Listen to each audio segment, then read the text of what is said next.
Okay, so just walked down from the store. It was only about a half a mile, so not too bad.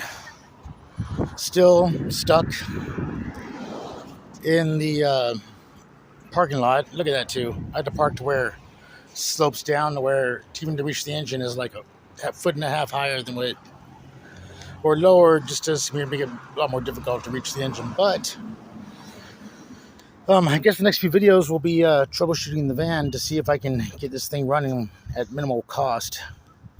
It's going to have to be the way it is. So I'm pretty skilled in mechanics, even though people don't really know that because I hate working on cars. But got to get moving here sooner or later. It's 4:30 and we're in front of the post office. I mean, it's kind of a blessing that I was able to park it before it quit working, and it didn't just quit while I was driving. But federal building, post office. So they close here in about a half hour. So I wonder how long it's going to be before the cops come by and be like, "Hey, what are you doing here? We can't park here." So cross that bridge when I get to it. But anyways, so I guess the next few videos will be for anybody that has a 1997 Dodge Roadtrek. The things that are interesting about these is that the engine compartment is outside and inside the van. So, which is kind of cool in a way, actually, because, you know, when it's hot outside, you can actually work on the car, work on the engine from inside the van also. So, but for now, first things first.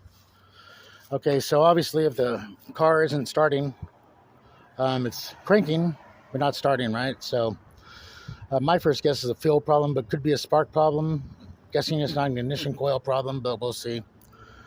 First thing I'm going to do, though, is the easiest, of course. So I'm going to pop open. Hold on here.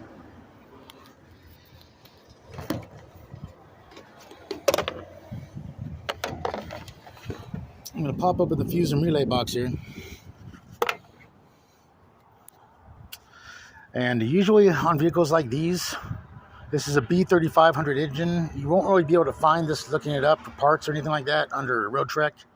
So you have to look under the Dodge B3500 engine way to go, because Roadtrek doesn't show up. But what you see here is you see the fuel flow relay.